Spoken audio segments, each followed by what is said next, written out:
Aujourd'hui, ça va être le premier sujet d'une nouvelle série d'émissions, les portraits HTBA. Et aujourd'hui, nous allons rencontrer Claude Perrault, un andernosien de la première heure, Oui. et qui va nous parler de l'histoire d'Andernos, bien sûr, parce que c'est une des mémoires fort importantes de la commune. C'est le titre qu'on me donne maintenant. D'abord parce que tu as un âge relativement avancé, Exactement. c'est-à-dire 87, 87. Tu es né à Andernos-les-Bains. à 200 mètres d'ici. Et je peux me dire que je suis un vrai andernosien, parce que quelquefois, quand tu questionnes les gens de mon âge, les gens ils te disent je suis andernosien, oui, mais quand tu vas plus loin dans l'interrogation et que tu dis t'es sûr d'être né à Andernos, à Arès, la clinique. Oui, Tandis oui. que moi, je suis né dans la maison qu'on a vue là tout à l'heure. Ici, oui, ici. Donc, je suis vraiment un andernosien. Alors, tu es un ancien andernosien. Tu habites une des villes les plus anciennes du bassin, puisqu'on a trouvé des restes du mobilier qui dataient de 10 000 ans. Néolithique, paléolithique. Avant Jésus-Christ, oui, Oui. absolument. Est-ce que cette brique en fait partie? Absolument pas, non. Non. Alors, pourquoi tu as cette brique ici, potentiellement de presse-papier? Ça, c'est ma raison de vivre, ça.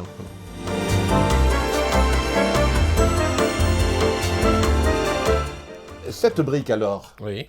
quelle est son histoire? C'est son histoire. Alors, à l'heure actuelle, on peut supposer qu'elle ne sert que de presse-papier. En fait, c'est ma raison d'être. Je m'apparente à cette brique-là.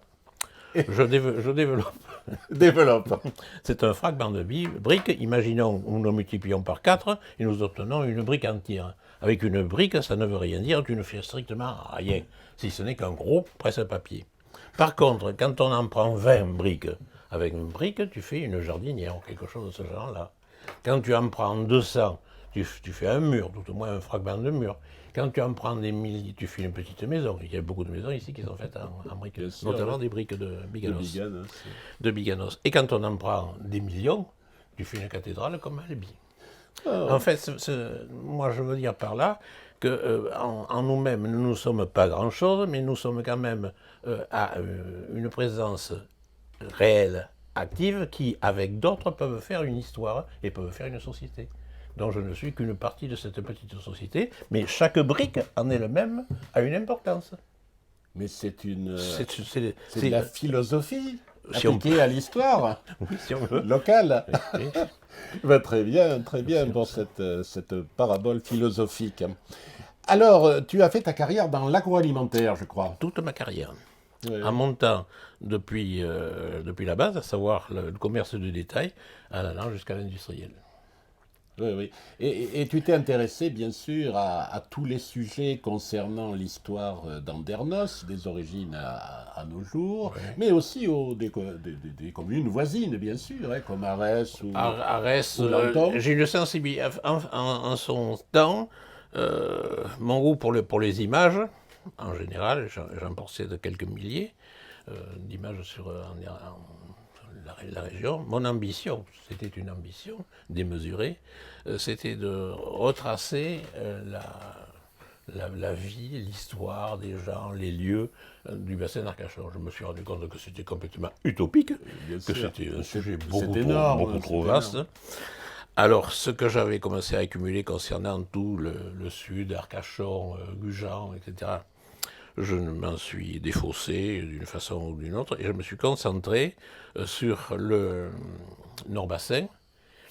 Alors, ça partait à ce moment-là de l'Ège Cap Ferré jusqu'à Facture, et puis je me suis rendu compte que c'était encore trop grand comme espace, donc je me suis limité à m'intéresser de très près à Lanton, Andernos, Arès et le Cap Ferré. Et en ce qui concerne Arès, nous rencontrerons prochainement Bien sûr. ton ami et collaborateur Gérard Tout à Sina, fait, puisque oui. vous avez commis ensemble. Des livres, Oui, bien sûr. Oui. comme Oh, on les regardera tout à l'heure, peut-être. Oui. le Sahara.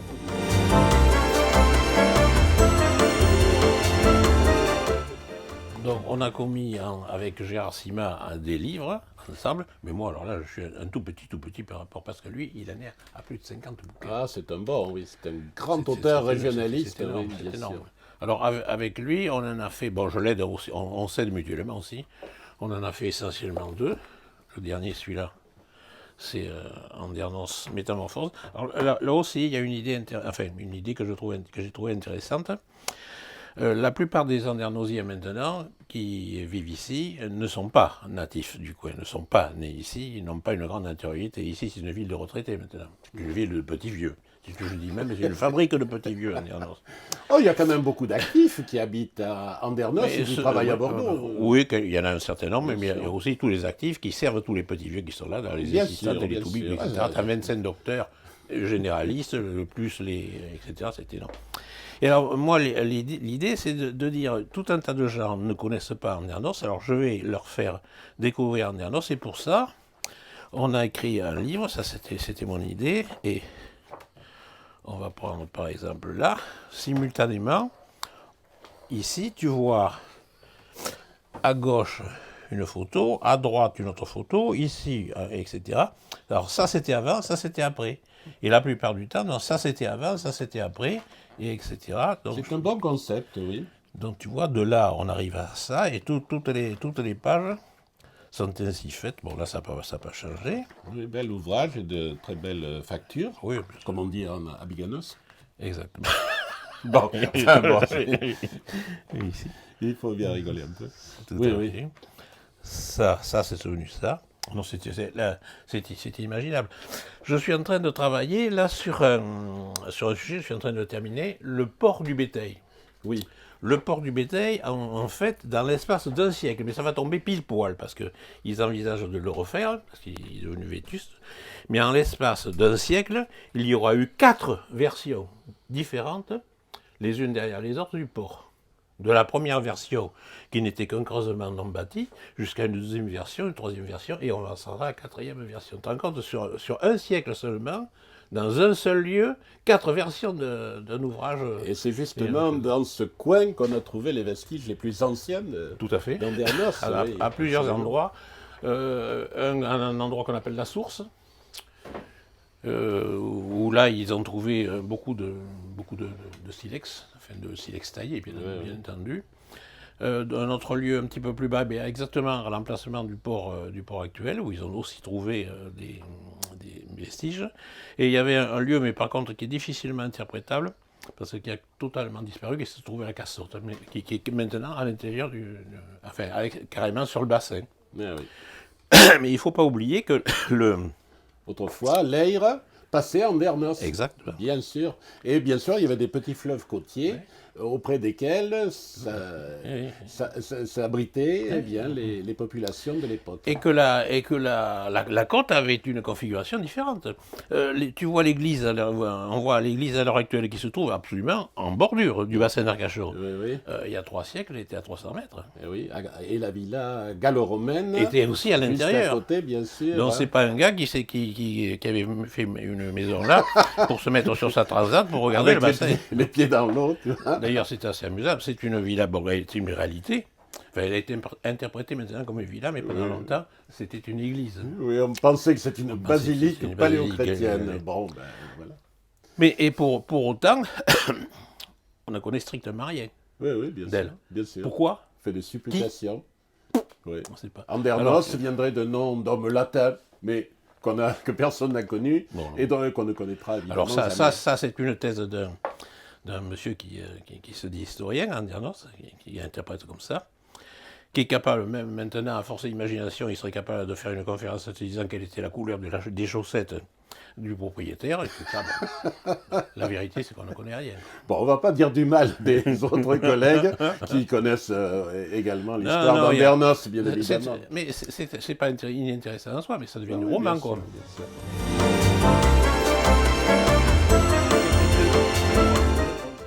Et tu es collectionneur aussi, hein, d'après ce que je vois, parce qu'il y a plein de jolies choses là. Et notamment, je regardais les reliefs, là, les restes de la sucrerie Frugès. Il y a un rapport avec le bassin d'Arcachon? Oui, mais il faut aller le chercher loin. Au siècle antérieur, et même à la fin du 19e, tu avais donc à Bordeaux des sucreries. Il y en a eu plusieurs. Mais le départ des sucreries, en fait, c'était rue de la dans le très vieux Bordeaux, rue de la Rousselle. C'est là où il y a eu les premières sucreries. Bon, enfin, on passe après. Mais la sucrerie industrielle, il y a eu à un moment donné, le dernier et la plus importante, qui était Frugès.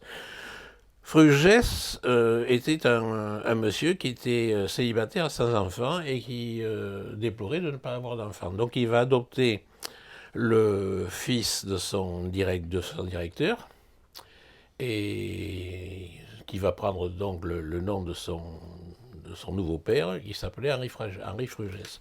Alors Henri Frugès est un homme qui était extrêmement intéressant, mais qui n'avait absolument pas l'âme d'un industriel.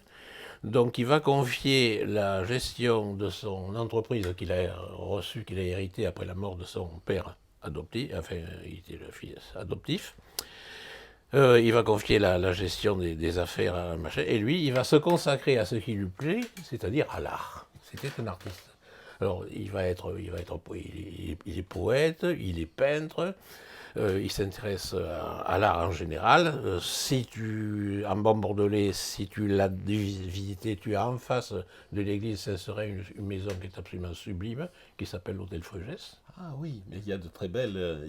qui est absolument splendide, Art Nouveau. Place des Art martyrs de la Résistance. C'est un musée, cette maison-là. Et puis, bien sûr, il y a l'arrivée de Le Corbusier dans cette affaire. Alors, on y arrive. Donc, Henri Frugès, ami des arts, a, dans ses connaissances et amis, un gars qui s'appelle Jeanneret, c'est-à-dire le nom de Le Corbusier.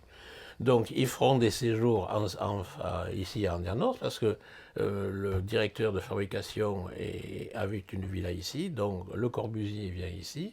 Et cette amitié, Le Corbusier-Frugès, va nous amener à la construction de maisons qu'il a fait parallèlement à la cité Frugès qui se trouve à Pessac, mais il a également fait des maisons qui étaient qu'on appelle le lotissement Frugès, là, qui étaient destinées en fait à une scierie. Laquelle scierie fabriquait des caisses en bois dans lesquelles on mettait du sucre. Et oui, c'est comme ça qu'on arrive. Et ça, c'est dans le Bordelais. Eh c'est dans le Bordelais. Oui, dans le Bordelais, tout à fait. C'est comme ça qu'on a, avec une boîte de sucre, j'arrive à te raconter l'histoire. L'histoire du bassin d'Arcachon et de Bordeaux en même temps. Et puis alors, je voudrais quand même que tu nous parles un peu de... Je sais que tu adores raconter l'histoire de Sarah Bernard. Oui. Sarah Bernard, dont l'histoire va se mêler bien tristement d'ailleurs à l'histoire d'Andernos-les-Bains. Raconte-nous un peu. Tristement, pas exactement. En fait, l'idée de m'intéresser à Sarah Bernard provient du fait que, comme on n'avait pas grand-chose à raconter à Andernos, on n'a eu jamais de général fameux, on n'a jamais eu d'homme politique fameux. Oh ben donc, si, Louis David, par exemple. Oh, oui, il a laissé. Il a été important, mais c'était pas un grand, quoi.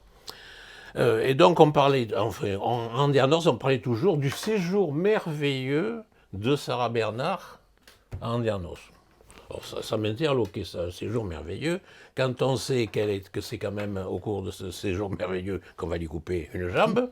Je ne pouvais pas arriver à me faire l'idée que puisse être un séjour merveilleux. Donc j'ai fouillé, et on a fini par découvrir qu'en fait il n'en était rien. On a avec tu vas dire qu'on ne lui a pas coupé la jambe? Si, on lui a bien coupé, mais ça n'a jamais été un séjour merveilleux. Oui, voilà, c'est ça, oui. Elle est arrivée... Alors, celui qui a fait le plus de mal en ce domaine, c'est un auteur arcachonnais, dont tu as entendu sûrement parler,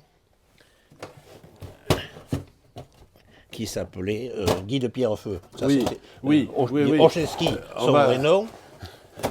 Daniel Olszewski, dit Guy de Pierrefeu. Guy de Pierrefeu. Oui, bien sûr. Qui a écrit, qui a romancé Exactement.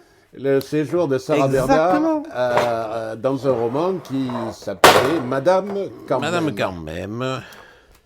Et oui, effectivement. Voilà. Alors toi, tu as essayé. Il a écrit ça. Ça étant du roman, tu as essayé de voir ce qu'il y avait de vrai, ce qu'il fallait rajouter ou enlever. Mais beaucoup de gens, dont des Andernosiens, y compris ce que j'appelle les pseudo-historiens, en ont déduit que ça, c'était pas Un roman, mais c'était une biologie. Une biographie. Biographie. Oui, oui, c'est pas grave. C'est pas grave. On coupera au montage. Même ça peut rester, ça ne me gêne pas.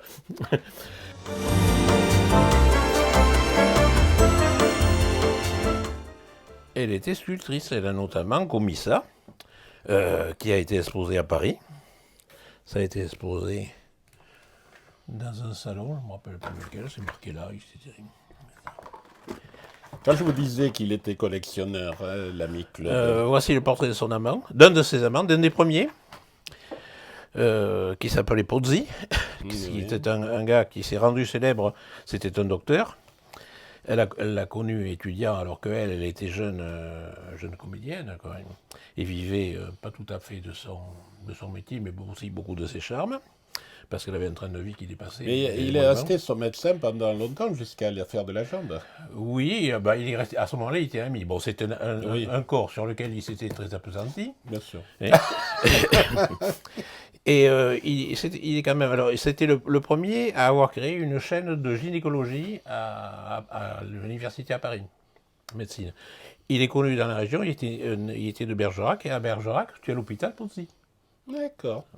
Ok. Et à Bordeaux, c'est le professeur Dénussé qui lui a coupé la jambe. Qui lui a coupé la jambe. Parce que lui, elle voulait que ça soit lui qui lui coupe, mais bon, il avait peut-être regardé sa jambe de trop près en son temps, il n'a pas voulu la couper. Il n'a pas voulu, bien sûr, oui. Rassure-moi, tu n'as pas dans tes collections, là, la jambe de Sarah Bernard. Mais je l'ai cherché pendant longtemps. Et alors, un truc qui est amusant. Mais j'en ai fait un article. Je sais bien, c'est pour ça, et je l'ai lu. Et cette jambe, à un moment donné, elle avait été foutue en l'air, et puis il y avait un caravane qui avait trouvé, ou un autre qui avait trouvé marraine, de mettre une jambe dans un bocal, avec du formol, et puis ils se sont rendus compte en fait que c'était une jambe gauche alors qu'elle avait été opérée de la droite. Ou l'inverse, je ne me rappelle pas trop. Là, c'est Sarah Bernard lorsqu'elle se trouve dans sa villa, ça c'est dans la villa qu'elle avait louée. Oui. Qu'elle avait louée. D'ailleurs, on la voit apparaître sur YouTube, si on tape Sacha Guitry, Sarah Bernard, on la voit dans ceux de nos films, ceux de chez nous. Mais c'est pas... qui n'a pas été pris en Andernos. Ça n'a pas été pris en Andernos. Ça a été attribué en Andernos, mais c'est absolument pas en Andernos. Mais enfin, on y voit Sacha Guitry. On y voit. Bon, là, on la voit dans différents rôles. Et Sarah Bernard, donc, à un moment donné, elle souffre tellement qu'elle ne peut plus jouer. Elle se trouve à Liège et elle ne peut plus jouer. Elle se réfugie à ce moment-là dans une propriété qu'elle avait en Bretagne. À Lille, à la Belle-Île. À Belle-Île. Là, on peut la voir couchée. Et elle est dans le plâtre à ce moment-là. Et quand elle arrive à Andernos, elle est toujours dans le plâtre. Alors, quand tu lis ici Madame Carmem, il te raconte qu'elle se promène dans Andernos, appuyée sur la canne en ivoire et argent qu'elle lui a offert le futur roi d'Angleterre, c'est-à-dire Édouard VII. Édouard VII. Il y a plusieurs Édouards qui se sont succédés. Alors, tu vois le genre d'ignominie qu'on a pu... Alors, tu nous avais fait un très bel article dans le bulletin de la Société historique. Et donc, ça, c'est le rôle de Sarah Bernard. Bon, il y en a un veux-tu, en voilà. Et alors, tu as quand même quelque chose qui a appartenu à Sarah Bernard. Alors, un jour, je fais... Pas la jambe, mais quelque chose quand même qui lui était personnel. On disait aussi, à tort, qu'elle avait 7 jambes de bois, qu'elle n'a jamais porté. Alors, je n'ai pas perdu l'espoir un jour de trouver sur une brocante à vide-grenier une jambe de bois, et comme j'ai l'amour du truc idiot, de l'acheter et de la proposer comme jambe de Sarah Bernard. Enfin, l'une des jambes de la Sarah Bernard, un peu comme les chapeaux de Napoléon, quoi. Exactement. Tout ça, alors là, tout ça, il y a des facsimilés de lettres qu'elle écrit. Et alors, on n'a pas le temps de tout regarder, malheureusement, mais on pourrait rester des heures avec toi et t'écouter. Ami Claude. Alors, tu vas nous montrer quand même cette... Et alors, un jour que j'avais fait une exposition... Cette relique. Une exposition et une conférence à Andernos, une de mes copines de jeunesse me dit « Tu t'intéresses à Sarah Bernard ?» Je lui dis « Oui ». Je lui explique en quelques mots pourquoi je m'intéressais, mais elle m'a dit « J'ai un objet qui a appartenu à Sarah Bernard. Tu as un objet à Sarah Bernard? Ouais, elle m'a dit oui, je reviens demain, je te le porterai. Alors l'histoire de cet objet est la suivante. Sarah Bernard, lorsqu'elle vient en Ernos, va habiter, elle n'a pas suffisamment d'argent, va habiter, elle loue une maison à une dame, qu'on a appelée Madame d'Acosta, qui s'appelait pas Madame d'Acosta, ça aussi c'était une légende, Il qui nous fait s'appelait languir, Douat. il nous fait languir. Et donc quand Sarah Bernard quitte Andernos, elle fait un cadeau à sa logeuse, laquelle logeuse avait une copine, qui était la mère de mon ami à moi. Et elle me dit, j'ai un objet, le lendemain elle me l'a porté, elle me l'a donné.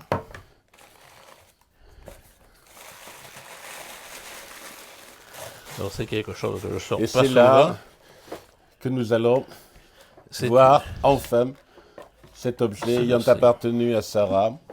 Alors, pour moi, il y a toujours une certaine émotion quand je touche ça, parce que en l'apprenant, c'est une ceinture qu'elle mettait autour de la taille, comme on va le voir, et j'ai l'impression de cerner la taille bien de Sarah sûr, Bernard. bien sûr. Je t'assure, pour moi, c'est une petite émotion. Mais je m'en doute, oui, bien sûr. Alors, c'est très fragile. C'est pour ça que je la déplie pas souvent.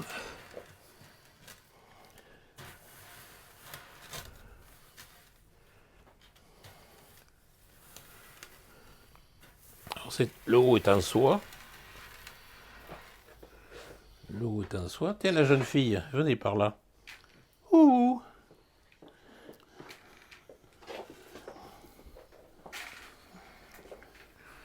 Voilà, ça se met comme ça. Ça se noue. Alors c'est fait en petites perles d'ivoire et de verre, et là c'est monté sur de la soie. Alors est-ce que c'était un accessoire de scène, ou comme elle avait toujours des costumes un petit peu extravagants, sûr, même dans le civil. Tu ne l'as jamais revu sur une carte postale? Non, on l'a cherché, on a regardé ça sur les cartes postales de Nadar, de Rutlinger, là. On l'a jamais trouvé. Oui. Elena est très contente parce qu'évidemment, elle a porté... Vous avez porté quelque chose qui a été porté par Sarah Bernard. Eh oui, tu vas voir, elle va en rêver la nuit prochaine.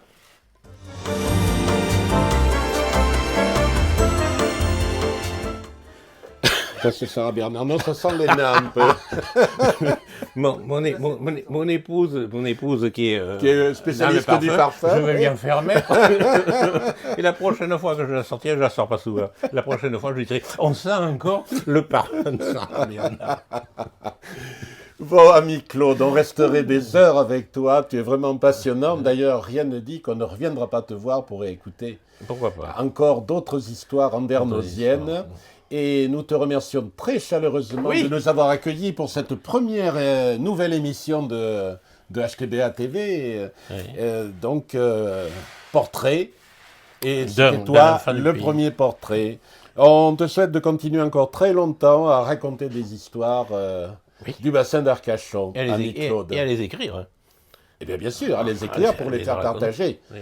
Parce que ça ne vaut que si c'est partagé, bien sûr, si tu laisses ça dans tes tiroirs. Tout à fait. Je vais te chanter la romance des gens heureux. Je vais te chanter la romance des gens heureux.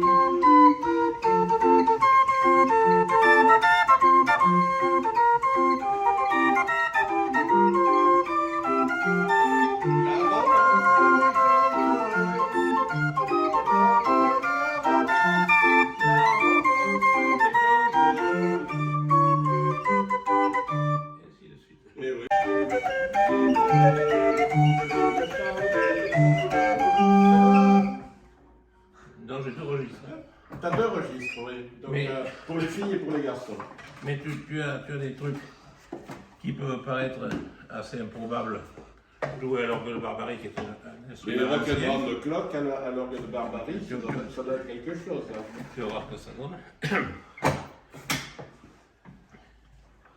1, 2, 3, hop là.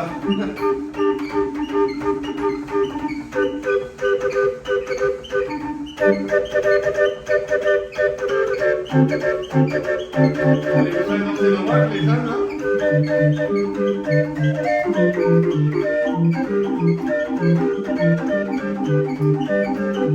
Voilà, mets-toi là, Rémi. Mets-toi ici, là. Et là, quand je vais te le dire, tu vas me tirer, ça te tirer vers là. Ah oui.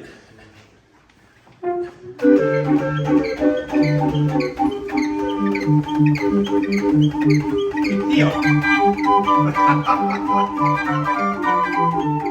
le rencontres. Tu peux jouer comme ça sur le son. Ah oui, d'accord, oui, tu peux faire des effets.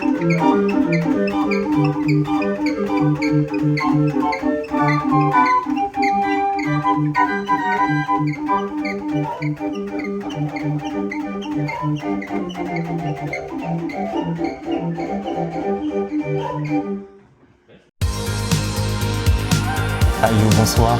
Bonsoir. Ça va? Ça va très bien, et toi? Bien. Et les gens sont ce qu'ils font ou ne font pas. Voilà. Merci.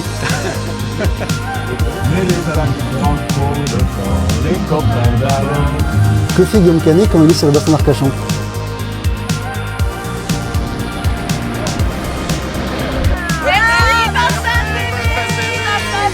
Frédéric,